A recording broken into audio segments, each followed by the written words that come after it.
Imagine you're about to start a new exercise plan. You're motivated. You're ready to get stronger. You trust your therapist to guide you. But what if there's a hidden signal your body is sending? A quiet warning from your heart. A quiet warning from your lungs. That could turn a simple therapy session into a medical emergency. This is a real risk. Guessing is not an option. We need to stop guessing. Start knowing. Make every physical therapy session safer and more effective. Many patients who walk into a clinic have underlying conditions they may not know about. An irregular heartbeat, early signs of lung disease. Asking them to exercise puts the cardiovascular and pulmonary systems under stress.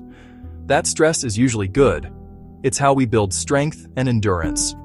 But if systems are compromised, stress can be dangerous.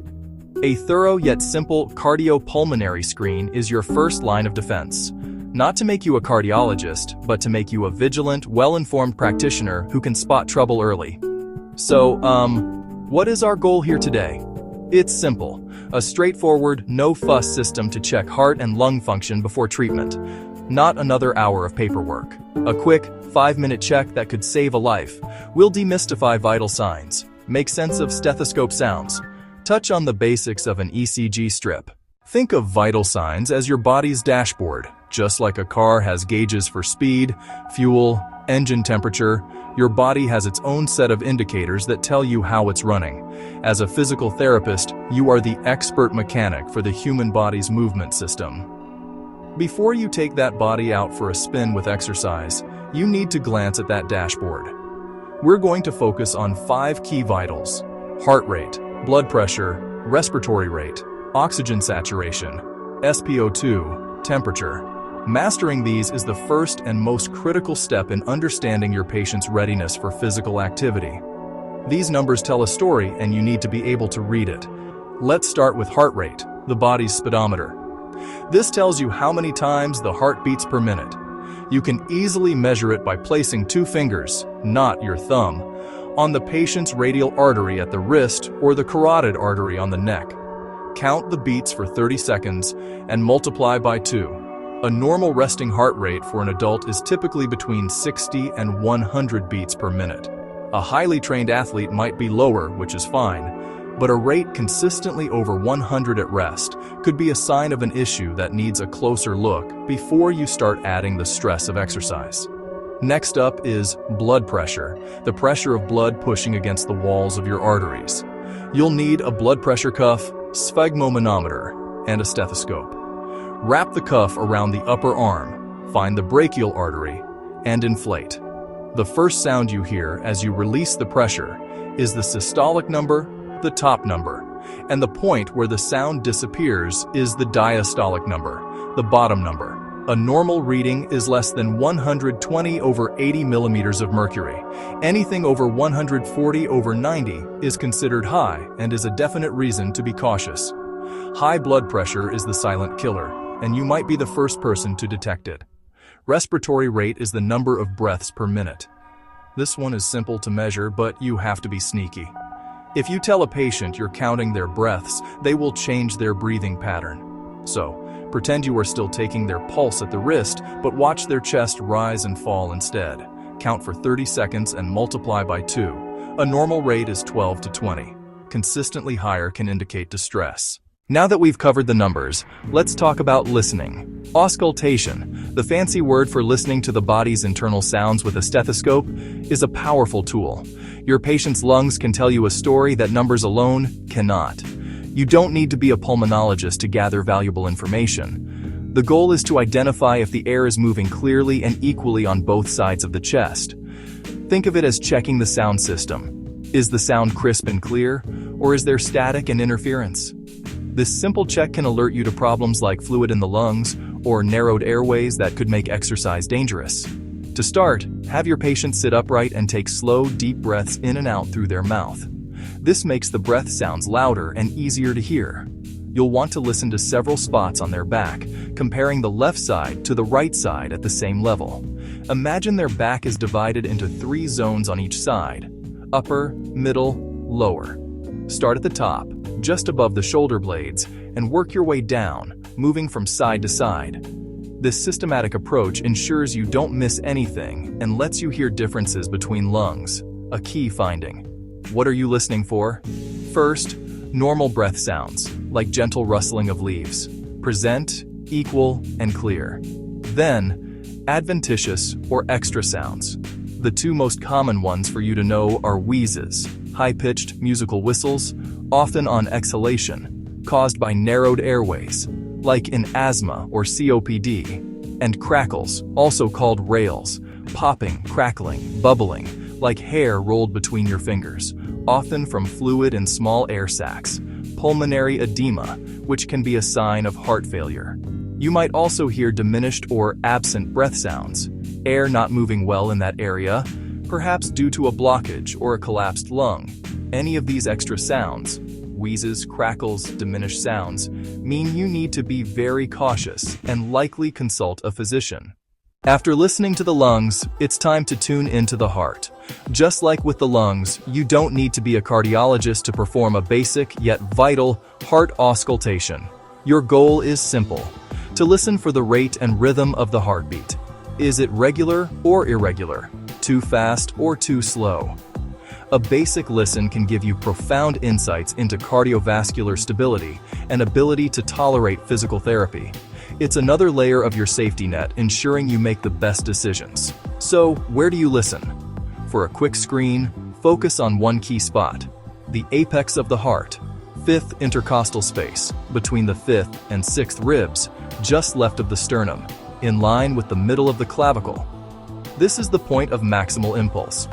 Place the stethoscope diaphragm firmly on the skin. Ask the patient to breathe normally and focus on the sounds of the heart. You should hear a clear lub-dub. The first thing to note is the rate: fast, tachycardia; slow, bradycardia. You measured this at the wrist, but listening confirms it and can reveal beats too weak to palpate. The second, and more important thing, is the rhythm. Is the lub-dub regular and predictable, like a drummer's steady beat, or irregular? Early, late, missed altogether. An irregular rhythm, known as an arrhythmia, warrants caution. An occasional skipped beat might not alarm you. However, a rhythm that is irregularly irregular, no pattern at all, is a major red flag, often atrial fibrillation, which increases stroke risk. If you hear this chaotic rhythm, it is not safe to proceed with strenuous exercise. Document clearly: heart rate approximately 88 beats per minute. Rhythm is irregularly irregular. Share this with the patient's doctor. Stopping treatment and recommending a medical evaluation is the right and responsible course of action. Now, I know what some of you are thinking. ECGs? Dr. Oz, that's way too complicated for me, but stick with me. I'm not going to turn you into an electrophysiologist overnight. Many clinics have monitors that show a single lead ECG rhythm strip. Understanding the absolute basics can be a powerful part of your screening, like X-ray vision into the heart's electrical system. We're going to focus on 3 simple checks from a lead eye or TI strip: rate, rhythm, obvious, scary changes.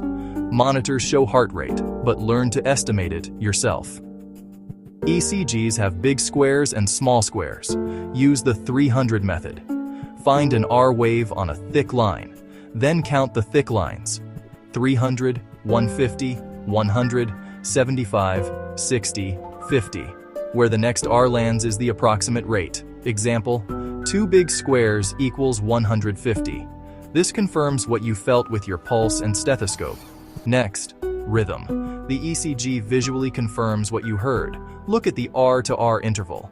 Are R waves equally spaced? If they match, regular. If they vary with no pattern, irregularly irregular. Think AFib. That's a clear signal to stop. Finally, look for obvious, scary changes. Don't worry about subtle findings. Spot major ST segment elevation. ST is the tracing between the QRS and the T wave, normally flat. If ST is dramatically elevated, a tombstone appearance. That's an MI in progress. This is a code blue, shot 911 emergency. Recognizing this can save a life. Your job: recognize the disaster and act immediately. Section 6, your pre-treatment safety protocol, a step-by-step guide. So, we've learned a lot of individual skills. Now let's put them all together into a simple, repeatable protocol you can use with every patient, every time.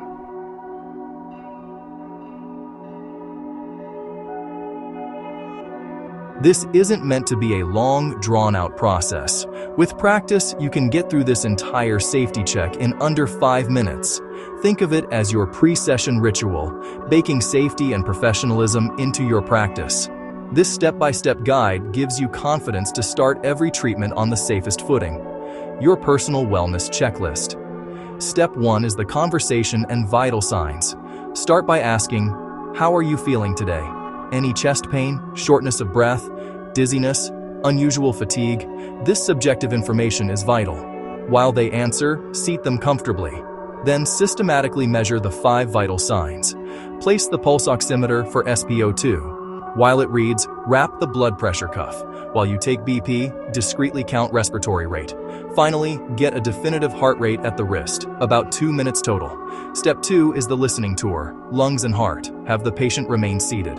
Ask for a few deep mouth breaths while you listen along the back from upper to lower zones, comparing left to right. Are sounds clear and equal? Wheezes, crackles, or diminished? Then, move to the apex of the heart on the chest. Listen for a few seconds. Is the lub-dub regular or irregular? Excessively fast? This part should take no more than another minute or 2. Step 3 is the decision point. Now you have your subjective 5 vitals and auscultation findings. If available, glance at ECG for rate, rhythm, and any glaring ST elevation. Does everything look good? Proceed. Something concerning? Modify and monitor. Major red flag? Stop and escalate. Section 7. Red alert. When to stop and call for help immediately. Knowing when to stop is critical. These are not negotiable. Giant stop signs. Recognize and act swiftly. It's one of your most important responsibilities. The first rule, do no harm. Stopping is often the most therapeutic action. Active chest pain, pressure, or tightness. Stop. Radiating to the arm, jaw, or back. Classic heart attack warning. Sudden severe shortness of breath. Nausea, lightheadedness, cold sweat, or clamminess. Do not try to exercise these symptoms away. Significant BP drop or sudden unexplained spike. Dizziness, confusion. These indicate cardiovascular instability. Sudden severe SOB at rest is an emergency. Pulse oximeter below 90% with no improvement after a few deep breaths. Critical hypoxia. Give oxygen and get immediate evaluation. Loud, widespread crackles, lungs filling with fluid, pulmonary edema. Sign of acute heart failure, urgent care required. You are recognizing severe distress, not diagnosing. Remain calm. Reassure the patient. Stop activity and sit them up. Do not leave them alone. Activate your clinic emergency protocol now. Call 911 or local EMS. Report clearly.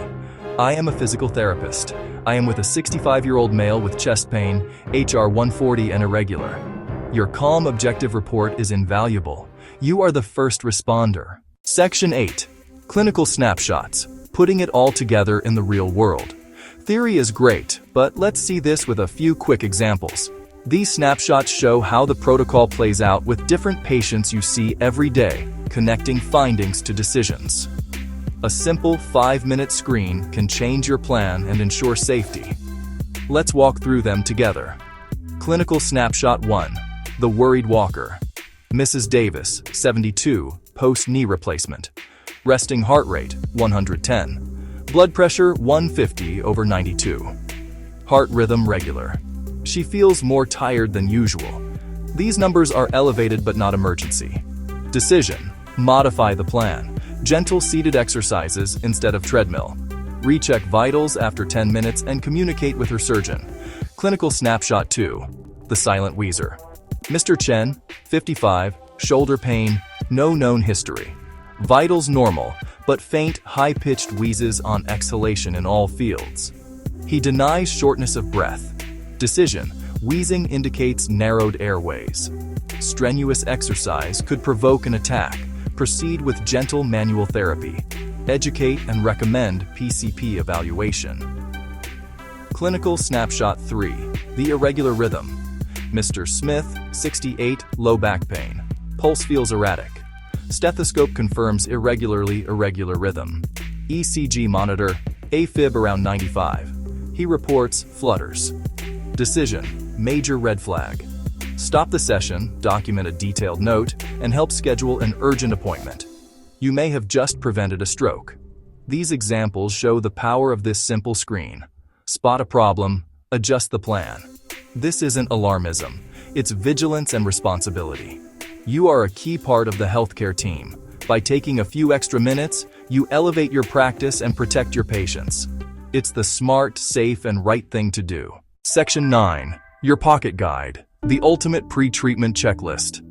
We've covered a lot today, and I want to make sure this is easy to use every day. The best knowledge is the knowledge you can apply. So I've put together a simple printable checklist. Laminate it, keep it on your clipboard, or post it in your treatment room. This pocket guide is your constant reminder, your co-pilot for that pre-flight check. It ensures you never miss a step, and that every patient receives the same high standard of care. This checklist is your path to confidence. It takes the guesswork out and replaces it with a clear, logical, defensible process. Tick every box, then proceed knowing you did your due diligence. It's fantastic for documentation. Note values and findings on your daily treatment note. Make this simple screen non-negotiable. You are more than a movement expert. You are a trusted healthcare provider. Monitor over time, notice subtle changes. Be their advocate. This cardiopulmonary screen protects patients, elevates your practice, and might save a life. Take this checklist and be the best, safest therapist. Your patients are counting on you. Stay healthy. Keep doing incredible work. PT Cardiopulm Pre-Treatment Checklist. End of checklist.